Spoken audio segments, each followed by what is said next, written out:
From the 11 Alive studios, this is The Georgia Vote with Faith Jessie and Zach Merchant. Good morning and welcome to The Georgia Vote. Zach is off this week. Well, in a moment, our interview with Republican State Senator Strickland, who is running for State Attorney General. But we begin this Sunday morning with a development that affects all of Georgia voters. So this week, the Georgia Supreme Court struck down some controversial rules enacted by the state election board last year.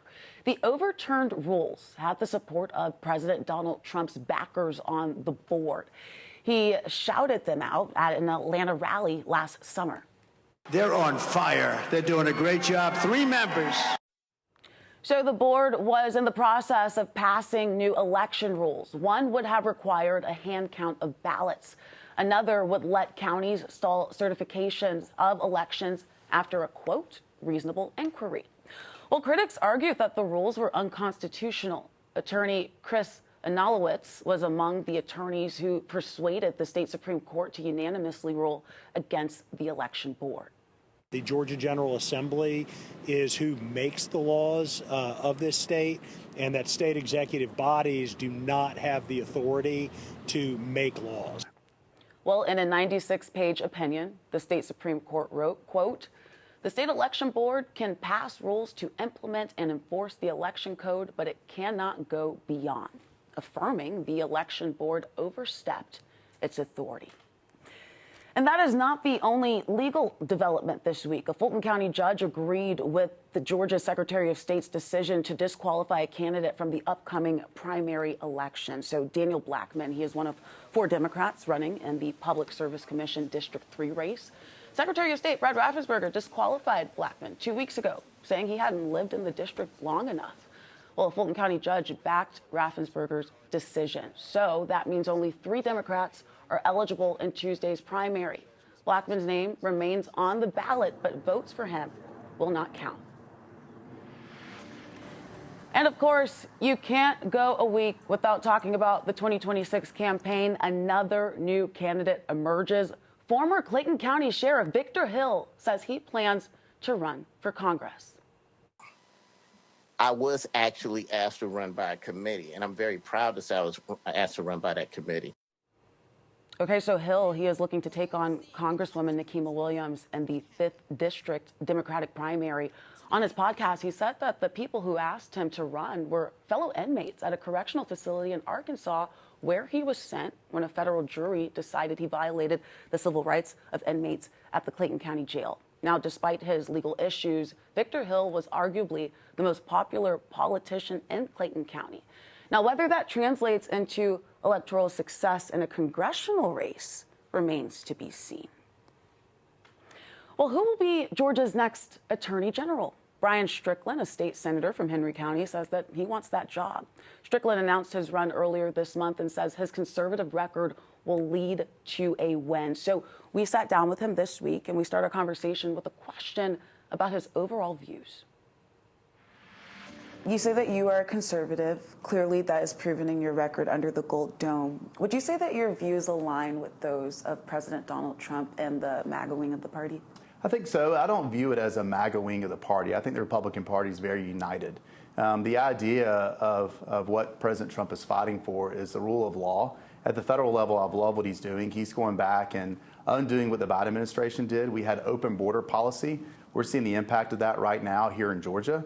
We're, of course, seeing that play out in California right now. And so you have someone that ran for office saying, we'll go back and restore law and order. And he's doing that. He's doing exactly what he told us he was going to do. And also, as a Georgian, I love the appreciation he has for the states. He's standing up for our values in D.C. and versus going up there and adding more bureaucracy, trying to overturn the laws that we pass here in Georgia, the laws we were elected to do. He respects that more. And so I'm happy to also see more power coming back to the states with President Trump as well. Are you looking for a Trump endorsement? I'll take a Trump endorsement. I think I'm someone that lines up with his views, and I'm someone that will fight for the values of Georgia. I'll take that fight that I've had my record at the State House, and I'll take that across the street to the courthouse and fight the battle there as well. If you're elected, what is your first move when it comes to immigration policy in Georgia? Enforcing the law. I mean, we start with enforcing the law. You can't talk about immigration reform when you have an open border. You've got to enforce the laws that you have now. And that's what we saw the last 4 years federally. You saw us going backwards. We changed the policy at the border, and we saw more people coming across the border. And what that leads to is not just people come into our country illegally, which is an insult to those that follow the law and follow the process, but also you saw the amount of drugs coming into our country. You see things like human trafficking, traffickers coming across the border, and that's not just something that our border states, California, Arizona, New Mexico, Texas deal with. It's something that we deal with here in Georgia. In particular, human trafficking is a big deal here. The gangs are a big issue in Georgia. So we saw the side effects of an open border policy. And now what you're seeing is President Trump doing exactly what he told us he was going to do on the campaign trail, and that's start by securing the border. And you're seeing now, you're not seeing the amount of people flowing over the border that we had before, and now we have to get in here and enforce the laws we have on the books. What we're seeing play out in California is unacceptable. The California government needs to be enforcing immigration law, and I'm proud of President Trump for stepping up and sending in help with the National Guard to try to help restore order in California. Because what you have is what started all this is people not wanting ICE agents going in and enforcing the law. And in Georgia, we took a different approach. We passed a bill that I was proud to support that says you will comply with ICE. We will make sure our local governments are complying with immigration law. And if you don't, private citizens will sue you to make sure you're complying. And so we're not going to have sanctuary cities in Georgia. We're going to enforce federal law because it's the right thing to do, it's the fair thing to do, and we want to make sure we don't have more drugs flowing into Georgia and more human traffickers coming to our state. So do you feel that anybody who has crossed the border at any point in their life, whether they were 1 year old or 50 years old, and they're here now, they're here illegally, they need to go? No, I'm not saying that. I'm saying that we do start by deporting those that are violating other criminal laws once they're here. And then we get into the conversation of should we have comprehensive immigration reform from Washington, D.C. that provides other ways to have visas, another process where you can get back in line. But that's not our job in Georgia. Our job in Georgia is to enforce the law. We want to make sure that we send a message nationally that we're going to enforce immigration law. And when you come here illegally and then you're committing a crime, when ICE comes to deport you here, we're going to let that happen. We're not going to let chaos happen in the street. Well, time now for our Politics Roundtable. Today we have Mark Rountree, Republican strategist and pollster. He's also the founder of Landmark Communications and a veteran of Georgia campaigns and elections. Val Sabak, Assistant Vice President at McGuire Woods Consulting and former Executive Director of the Georgia House Democratic Caucus. And making his Georgia Vote debut is Atlanta-based Axios reporter Thomas Wheatley. Welcome to panel. So excited to speak with you all. We're going to get into the immigration topic shortly, but first, Mark, I want to start with asking you how formidable of a candidate is Brian Strickland? We know that right now it's still early, but he would be facing his fellow Republican Senator Bill Cowser in this race. Without a third candidate getting in the race right now of substance, it's going to be either Brian Strickland, the state senator from Henry County, or potentially Bill Cowser, who is also a state senator, so they're colleagues in the state Senate, both Republicans. Both of them are very strong candidates. Cowser probably hails a little more closely with the Trump side of the wing of the party. Strickland has been a little more independent, and I think you could see a little bit of that in the interview that he just gave. So I think that both of them, though, would be very strong candidates in a general election, and both of them are well regarded. Thomas, I want to bring you in here and ask you, he says that he's going to win on his conservative values. Do you think that those conservative values might turn off those who are not as conservative? And does he even need those votes to win here in Georgia? He is well regarded under the Gold Dome.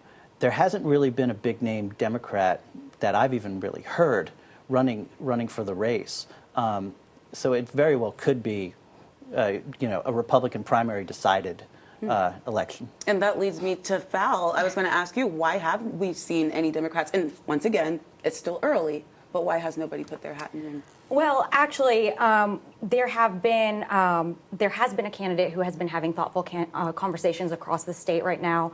Former Democratic leader Bob Trammell is considering running. He's having thoughtful conversations with folks across the state. And I think that we're just going to see that flesh out. Yeah. Let's get into the immigration discussion, because that's obviously a top news headline, not just here in Georgia, but across the country. We saw a lot of protest, a lot of action in California. We've seen it here in Georgia. Just your thoughts on what's happening here in Georgia, Mark, and do you believe that some state officials should step in and speak to those on the ground? I don't think it's necessary at this time. I would say that, a lot of times people who are doing protests, when they start interfering in the lives of people who are not protesting, like walking into traffic or catching buildings on fire or attacking police, I think there's a very real lack of self-awareness as to how much damage they do for their own cause. And so I think that we're bordering on that in Georgia now. I think that the lack of awareness of how they are perceived when they protest like this is big. I do think that these are going to be ads that I think are almost self-creating. These are self-creating political TV ads in 2026. Certainly going to be a topic. And on that point, we know that Chris Carr, Attorney General, says that protesters could face domestic terrorism charges for protest-related violence. Is this an overreach, Phil? In my opinion, yes. I think that sometimes, look, emotions are high right now. This is a very emotional topic for folks. I think that there should be a way where law enforcement should be able to kind of de-escalate in an appropriate manner. Charging them with domestic terrorism, that's a little extreme in my opinion. If they're, like what Mark said, if they're breaking the law and they're interfering in people's lives that aren't protesting, there are already some charges that you can press there. You don't have to charge them with domestic terrorism. Yeah. There's so much more to talk about on this topic. We do have about a minute left in this panel for this part of the panel. I want to ask you guys about Victor Hill and Nikema Williams. Thomas, I could bring you in here. We know Victor Hill, extremely popular in Clayton County, but how does he fare against Congresswoman Williams? I consider Victor Hill a long shot in this race. I frankly was surprised that he didn't announce that he was going to run against David Scott. Some people thought that he was going to do that. Who seems like he's a much more vulnerable candidate, and also Victor Hill has a strong base of support in Clayton County. Some of that district is in David Scott's. U.S. Representative Williams is the former chair of the Democratic Party of Georgia. She is an influential person, even though she no longer serves in that position. I think it's going to be very difficult for Victor Hill to make way. In addition, there's going to be increased scrutiny about his past legal issues. And that is something that he is going to have to face. On that note, we are going to take a quick break. We'll see you guys on the other side of the commercial. Welcome back. An Atlanta City Council committee recently paused a project to build a sky bridge downtown. So that walkway, it would connect the state capitol to a new government building under construction. Well, as Doug Richards reports, some city officials say the bridge would sap some life out of downtown by keeping pedestrians off the sidewalks. Construction has been underway for months on the new state office building situated directly across from the state capitol. A mock-up of the project shows a gleaming, elevated pedestrian walkway spanning the busy street below, connecting the Capitol to the new building's third floor. And keeping people safe. For good reason, says Gerald Pilgrim. So for the convenience and the safety and security of the public, we felt like the bridge is the best ultimate option. It's just bad public policy. But members of the Atlanta City Council's Transportation Committee rejected the state's permit application for the walkway. I'm a big believer that these sorts of pedestrian bridges, or as I like to call them, hamster tubes, don't do much or do anything to get people on the street and patronizing businesses. The area is rife with parking lots, churches, and government buildings. The closest street-level private business is a chain restaurant more than a quarter mile from the proposed bridge. Doug Richards, 11 Alive News. Now, according to Doug, the City Council Transportation Committee's rejection of the bridge isn't final, and it could be reconsidered, especially if the state's power brokers get involved here. So we want to get back with the panel, and we want to start with Thomas, because Thomas, you actually wrote about something. I was reading your story this week. The first question I had was, what is a hamster tube? A hamster tube, known in some circles as a sky bridge, or like a pedestrian walkway, connecting one building to another so you don't have to go outside to cross the street. very popular in the northern part of downtown with John Portman buildings. Right. This would be the first really that I can think of down there, maybe Fulton County, but this is a high stakes standoff, city-state standoff about this issue. Raises a lot of questions about what powers does the state have, the state's role in downtown. You know, the state is a resident in downtown in a way, or a stakeholder. And I'm very interested in what happens next, because the state says, we really need this walkway. The city says, we don't want you to have it. And I mean, it's $10 million. It's $10 million. They also looked at a tunnel, which, according to Gerald Pilgrim of the Georgia Building Authority, cost 4 times the amount of the walkway. It would also cause some damage and repair needed in the basement of the Capitol. But historic preservationists and others, including the Atlanta City Council, say you are going to be putting a new addition into a historic, symbolic building, probably the most symbolic of all public buildings in Georgia. So no other cities or no other states are doing this too. So it's essentially turning the Capitol into an office in a way. Well, that's what's at issue here. Let me get your thoughts on it, just as pedestrians that would be walking through this hamster tunnel, as Thomas called it. Val, does this help or hurt? I mean, from my perspective, for me, I would love a tunnel, because that way I don't have to walk out in the rain. I don't have to be subject to the elements. When I'm walking, trying to get to a committee meeting or trying to see what's going on the floor in the House or the Senate. But I mean, I do understand that, you know, there would not be a lot of foot traffic. Back to what was said earlier, I mean, there's not really that many restaurants or options for people who are working at the Capitol for us to even go to. Yeah. That's another thing. I think there needs to be, at least for those legislators and people who are there, a little bit more options. Mark, I want to bring you in here, but I want to ask you about your trip to Dalton. You are the only one of us that was at the GOP convention. Your thoughts from that? The state Republican Party holds their mostly annual state convention, usually in May or June, and this year it was held in June, a week ago, held in Dalton, Georgia, and it's probably 3,000 people that are in town for this. About 1,700 of them are delegates to the convention itself. So it has a very positive economic impact on the Dalton area. The political aspect of it was that the party itself has been moving a little more to the right, just as the Democrats have been moving a little more to the left. What was a little unusual this year is that sort of the party regulars took a stand together and successfully won all of the elections except maybe one. The treasurer's position, one could say, they still didn't win. But the chairman, Josh McCoon, was reelected. And sort of the regular party folks are the ones that won the elections this year. Do you all think that the Republican Party is becoming more united, or do you think that they are still divided? And I'm not going to ask Mark this. I'm going to ask Val and Thomas. I'll go first. I mean, I think that they're trying to move to a more united front. I think that we're going to see the struggle between the Trump faction of the party and the more moderate kind of center-right faction of the party. I think that we are going to see them clash, as, you know, we keep seeing the immigration policies kind of play out.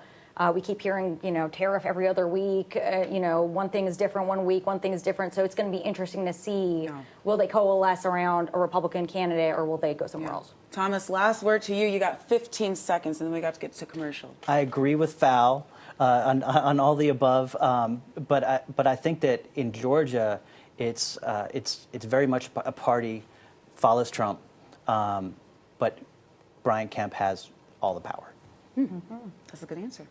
Well, on that note, thank you all so much for being here. We are going to head to a commercial break. We will see you on the other side. Georgia Attorney General Chris Carr is showing his loyalty to President Donald Trump and his immigration stance. Carr co-signed a brief with 19 other state attorneys general, arguing the president acted within his constitutional authority when he called in National Guard troops in Los Angeles as protesters clashed with police. The legality of the president's move is an ongoing discussion in the courts. Carr, who is running for governor in 2026, also issued a warning for demonstrators in Georgia, saying that they can be charged with domestic terrorism if they engage in violence during protests. Up next, our voice of the voter is using comedy to unite, educate, and heal. We get his thoughts on the role politicians are playing in that effort.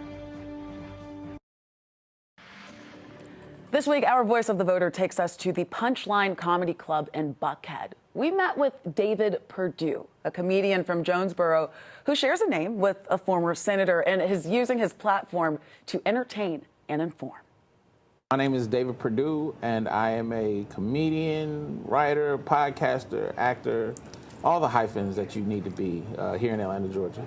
Not a senator. Absolutely not a senator. I want to make that very clear. I'm glad we have cameras here. I don't know which one I'm supposed to look at, but I am not a senator. I mean, obviously the similarities are very obvious. Huh? So I started comedy now to be about 14 years ago. I got to work with Kevin Hart on a show on Comedy Central. That was a highlight. I recently did a tour, a 20-plus city tour that centered around grief. And that was a highlight because it was a very impactful work. When somebody who is a good person passes, what you do is you think of at least 3 or 4 people that God should have took out. I love doing impactful work. Starting an organization called Comedy and Conversations where we partner with different organizations to have, comedy shows around difficult subjects. Come check out what happened during the 2025 legislative session. And if you don't know what that is, come out anyway. We got some dope comedy. That's a highlight because we created that out of, just felt like a need. What would you say is just the most fulfilling part of getting on that stage, or scary part, or both? But I think trying to do comedy that speaks to more of the human condition of what's going on, what people are going through, what they're interested in, that maybe a little tough. That for me is very rewarding because I think we're in a day and age where people can often feel very disconnected from other human beings. And so laughter does this very beautiful thing of tying everybody together regardless of background. Can I talk to you and ask you just about how you are feeling with the state of everything going on right now? Concern, I think, is the word that comes to mind. I think a lot of these officials are very focused on the win by any means and not paying attention to the consequences of getting this win. What do you have in mind for someone who doesn't agree with you? I think that says a lot about who you are as a person, and whatever ideas you might be trying to bring to the table. So that's concerning. I don't think that's the best of us. Individuals are getting wins, but then people are suffering. And I don't think that's what anybody signed up for. What would you say that you're most optimistic about? I'm an eternal optimist when it comes to people. I think when people realize that there's power in creating community, I think people just give me an eternal sense of hope. I know some people are going to hear this and go, have you met people? And I'm like, I have. I've met people. I've met the people that you're referring to when you ask that question. But I think that ultimately, most people are doing their best. And so sometimes we just need to allow people to bring more people to help do their best.